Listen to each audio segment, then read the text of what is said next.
Peace everyone, it's Tamika's show. First let me say I'm starting my 100-day challenge over as of today, so today is considered my day 1.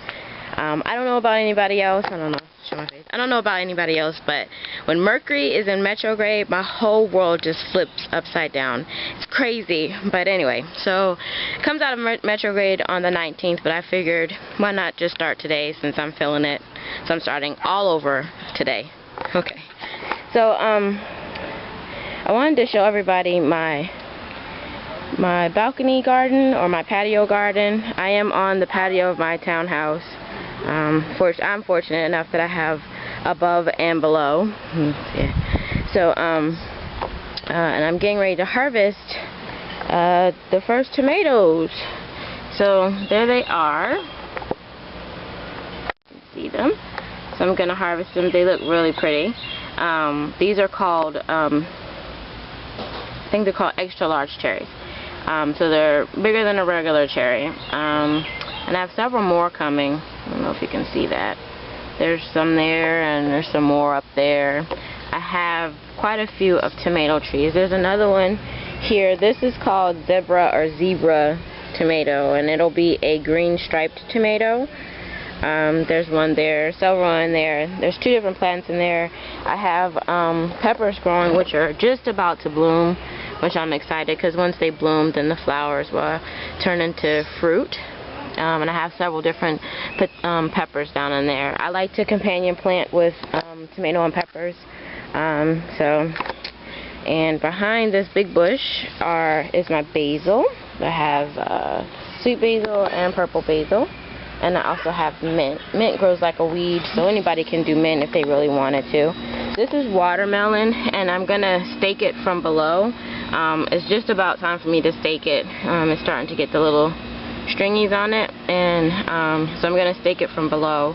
But this is watermelon. And marigolds are really good for aphids. So anything that you have that gets aphids, definitely plant marigolds with it because it helps with the aphids.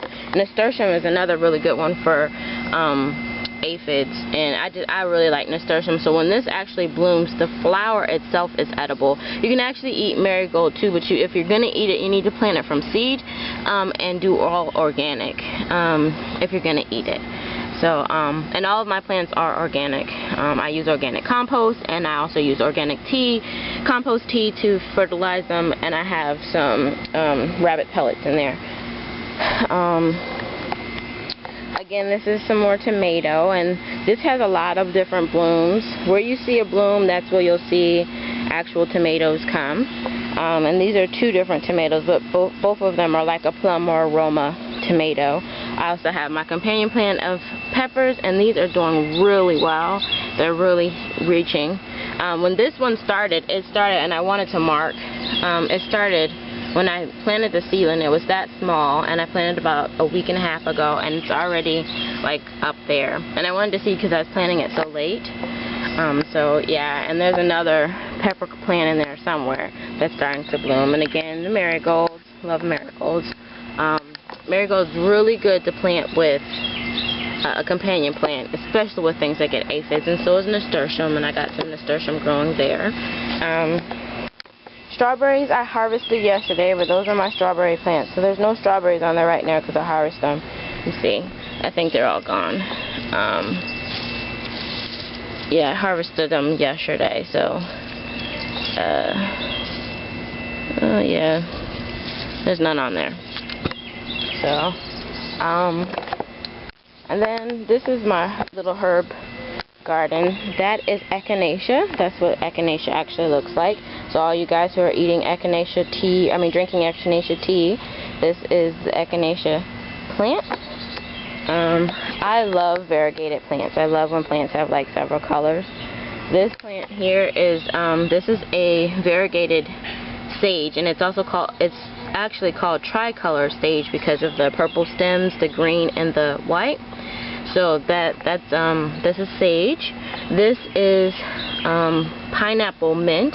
It's a sweet mint. This is regular sage. If you see this, regular sage. I have some thyme back there. Me and thyme are not like best friends. I never do well with thyme, but I really like thyme in the grill. So I try and grow it every year, but it's not doing so great. So that's my herb box. So those are all the plants that I did this year. I also had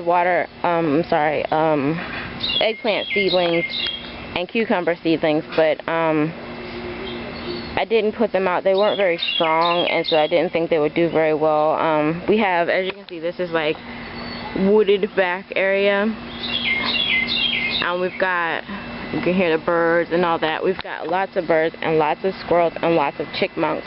So if you don't have like really good, strong, healthy, rooted plants, they'll come and eat it up, and it just will be not so good. An example of that is, this was a tomato plant in here, and it's actually like one tomato on there still. And what happened to it was some bird was eating on it, and then they sprayed pesticide out here, and it was actually the first plant that I had planted. And when that happened, the plant didn't do so well, didn't fare well. So it did sprout, and it did have a whole bunch of leaves, and it did give me a fruit, but then it like kind of died over because of the pesticide and the pests, the chipmunks and birds and whatnot. So yeah, that's about it. I guess I'll go now. Oh, I wanted to say HELLOA, and I hope everyone is doing really well.